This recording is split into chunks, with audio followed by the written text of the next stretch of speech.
Assalamualaikum warahmatullahi wabarakatuh. Jumpa lagi dengan saya Ahmad Amiruddin. Saya pemilik blog taroa.com dan channel Satu Energi yang sedang Anda saksikan ini.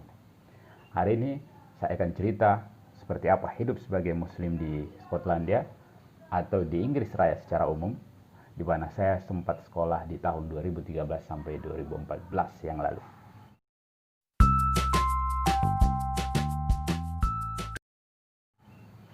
Pertama, bisa kita bilang bahwa Inggris itu adalah sebuah negara yang muslimnya itu kelihatan jelas gitu.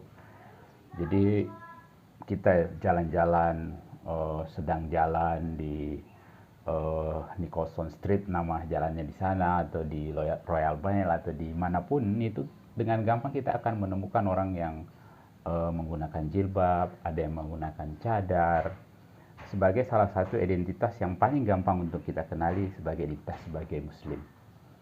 Nah, di Edinburgh, di tempat saya sekolah itu, ada banyak macam muslim yang bisa kita lihat dari rasnya. Ada yang jelas, ada yang mukanya seperti kita, yang dari Melayu, sebagian besar adalah orang Malaysia, dan sebagian kecilnya adalah orang Indonesia. Jadi orang Malaysia sangat banyak di Inggris, karena kan mereka adalah bagian dari persemakmuran Inggris. Kemudian yang bisa kita lihat dengan jelas adalah orang Bangladesh dan Pakistan, karena mereka juga punya hubungan sejarah kultural yang cukup panjang sebagai bagian dari kolonialisme British di zaman yang lampau. Kemudian ada banyak juga yang ras-ras dari Afrika yang bisa kita lihat di jalanan, kita temui dan kita lihat mereka berjalan. Yang pasti ada dari Arab juga. Kemudian ada juga yang dari Kaukasia atau Inggris asli yang mereka convert dari agama mereka sebelumnya ke berubah menjadi Muslim. Dan itu bisa kita dapatkan di mana-mana. Jadi ternyata di perpustakaan saya, yang jaga perpustakaan itu ada orang Muslimnya. Ternyata penjaga toko supermarket di sana, Tesco dan Lidl itu agamanya Muslim, karena saya ketemu mereka di masjid. Yang tadi yang penjaga pustakawan di kampus saya itu kebetulan pernah berjamaah sama saya di musolah di kampus. Jadi tidak terlalu sulit menemukan orang-orang Muslim di UK. Nah, di kelas saya sendiri sebenarnya kebetulan kelas saya ada 40 orang. Saya sendiri dari Indonesia waktu itu. Kemudian satu orang dari Malaysia. Kemudian 2 orang dari Arab Saudi. Satu orang berkebangsaan Inggris tapi keturunan Palestina. Dan satu lagi setelah lama saya baru tahu kalau dia adalah Muslim. Karena kebetulan waktu awal-awal itu saya ketemu di jalan, kemudian dia bertanya, kamu mau kemana? Dia sambil mendorong sepedanya. Terus saya bilang, saya mau ke masjid. Oh ya, kamu Muslim ya, katanya. Dia hanya bertanya seperti itu. Tapi begitu semester 1 selesai, nilai keluar, dan banyak yang sepertinya depresi ya, karena nilainya ternyata jatuh banget, karena standar di Edinburgh University itu sangat tinggi. Kemudian saya bertemu kembali dia di sebuah kesempatan untuk sholat zuhur. Dia bertanya, kamu mau kemana? Saya bilang, saya mau sholat di musola. Aku ikut dong, katanya. Sepertinya hanya Allah yang bisa menolong saya, katanya. Nilai saya jelek banget. Dan sejak saat itu saya kenal kalau dia Muslim.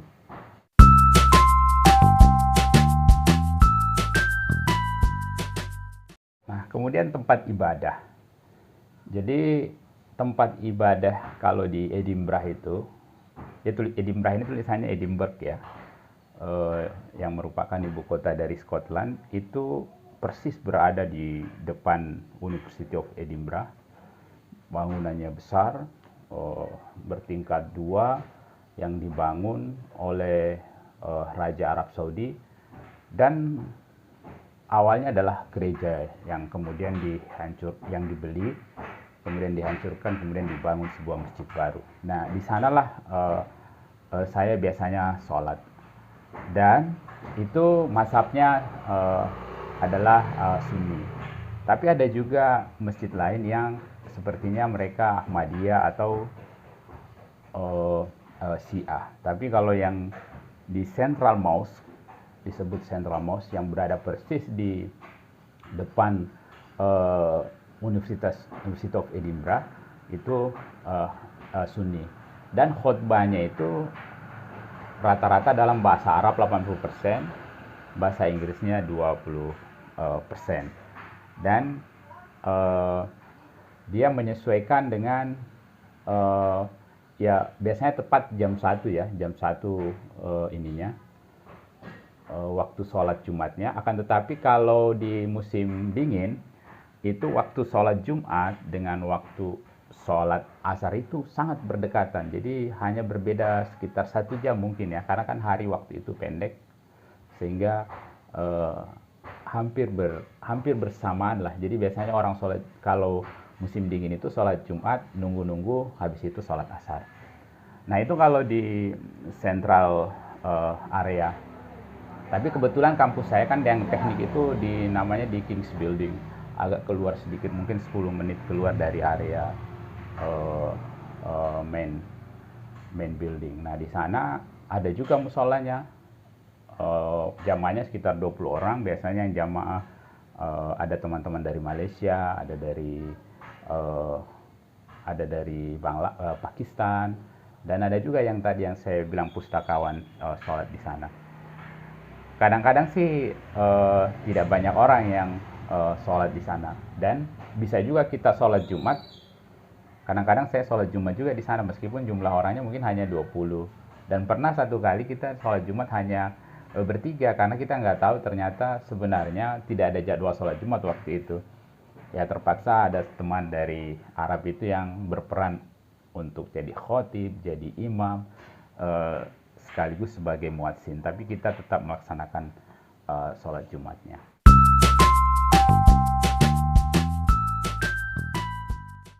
Nah, hari raya. Kalau hari raya itu di sana tetap sebenarnya dirayakan meskipun tidak ada liburnya seperti di Indonesia, yang kalau Idul Fitri tanggal merah 2 hari ditambah misalnya libur nasional cuti bersama 2 atau 3 hari, kemudian Idul Adha juga tanggal merah 1 hari. Tidak ada seperti itu karena ya mungkin hari raya agama itu tidak terlalu diakui sebenarnya di sana. Akan tetapi biasanya kami tetap merayakan. Habis itu kita berkumpul dengan teman-teman Indonesia untuk merasakan masakan khas Indonesia. Masing-masing ada yang bawa masakan khasnya, misalnya ada yang bawa coto, ada yang bawa soto, tempe, tahu, dan masih banyak lagi. Nah itu pada saat hari raya itu pakai shift karena kan mestinya terbatas. Jadi ada 3 shift biasanya, dari mulai subuh, setelah sholat subuh, kemudian ada yang jam 8 dan ada yang jam 10. Itu biasanya diatur supaya semua tetap bisa ikut Idul Fitri tetapi tidak terlalu menumpuk orangnya.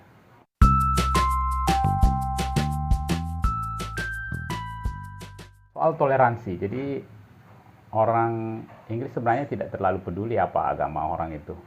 Jadi mereka sangat toleran terhadap agama seseorang, pakaian seseorang. Ada yang bercadar, ada yang berjilbab, itu tidak terlalu peduli mereka, dan tetap sangat ramah ya, bercengkerama. Istri saya kebetulan berjilbab, kemudian sering membawa anak saya jalan-jalan, itu biasanya disapa di jalan oleh emak-emak, nenek-nenek, diajak ngobrol. Mereka senang melihat ada anak-anak gitu, dan karena pada dasarnya sebenarnya jilbab itu adalah identitas yang kelihatan, dan mereka tahu kalau kita adalah Muslim, tapi mereka tetap ya senang aja, ramah gitu. Mereka senang tersenyum, sebenarnya mirip dengan orang Indonesia juga yang suka tersenyum, tapi mereka lebih senang menyapa sepertinya, bahkan dengan orang yang tidak mereka kenal. Hanya saja pernah sekali waktu saya merasakan eh, agak ditekan gitu ya, karena waktu itu saya sedang berwisata lah ke St. Andrews. St. Andrews itu salah satu kota di Scotland di mana ada University St. Andrews. University St. Andrews itu tempat ketemunya Pangeran William dan Kate yang pangeran Inggris. Mereka bertemu di sana. Salah satu kota wisata dan kota golf di Eropa. Nah, pada dalam perjalanan pulang itu saya istilahnya inilah ya, dibully dalam tanda kutip. Jadi kebetulan saya duduk berhadapan dengan dua orang, di mana dua orang ini sepanjang perjalanan itu terus minum gitu ya, karena sebenarnya di kereta itu boleh dikasih minuman keras. Nah, mereka sudah tahap setengah sadar mungkin ya. Jadi dia bertanya, dia nawarin saya minum. Saya bilang saya nggak minum, saya Muslim. Terus dia tanya lagi, saya desak lagi, ngapain kamu datang ke UK? Kamu mau ngebom ya, gitu ya. Dan pertanyaan itu berkali-kali diajukan sampai saya merasa ini ya, sudah agak emosi sedikit juga gitu ya, udah emosi juga gitu. Dan sepertinya di kereta itu juga banyak juga yang lain yang mendengar percakapan itu tapi tidak melakukan intervensi. Kenapa saya tahu? Karena begitu saya sampai di Waverley Station di Edinburgh, itu ada seorang perempuan ya usia 40-an itu mendekati saya. Dia bilang, sabar ya, jangan terlalu ditanggapi yang tadi. Tapi saya pulang dengan perasaan kacau balau waktu itu. Tapi secara umum saya merasa bahwa hidup sebagai Muslim di UK itu sangat enak ya, sangat ramah. Mereka sebenarnya sangat toleran. Hanya mungkin ada 1-2 orang tertentu yang dalam kondisi pengaruh minuman keras ya keluar hal-hal yang seperti itu.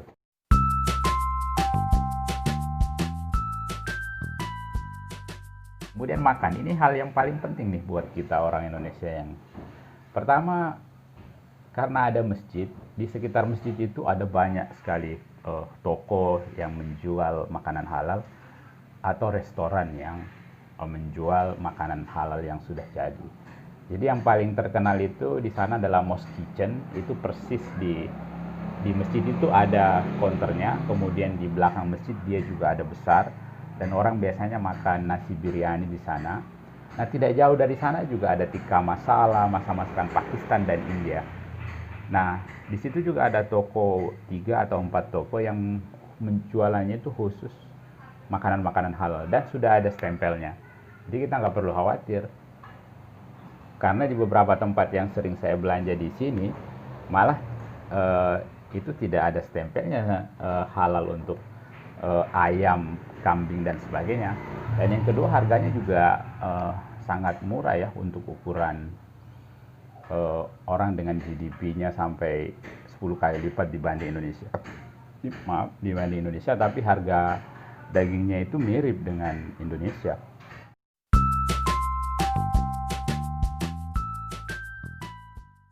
Saya pikir demikian. Jadi intinya hidup sebagai Muslim di Inggris, di Scotland atau di UK itu sebenarnya ya sangat enak lah ya. Mereka toleran, makanan tersedia, tempat ibadah ada. Tinggal tugas kita yang hidup sebagai Muslim ini untuk menampakkan wajah-wajah moderat, wajah-wajah ramah dari Islam itu sendiri, sehingga tidak timbul kesan bahwa Muslim itu adalah agama yang keras, agama yang penuh dengan darah, agama yang penuh dengan kebencian. Saya pikir demikian. Wassalamualaikum warahmatullahi wabarakatuh.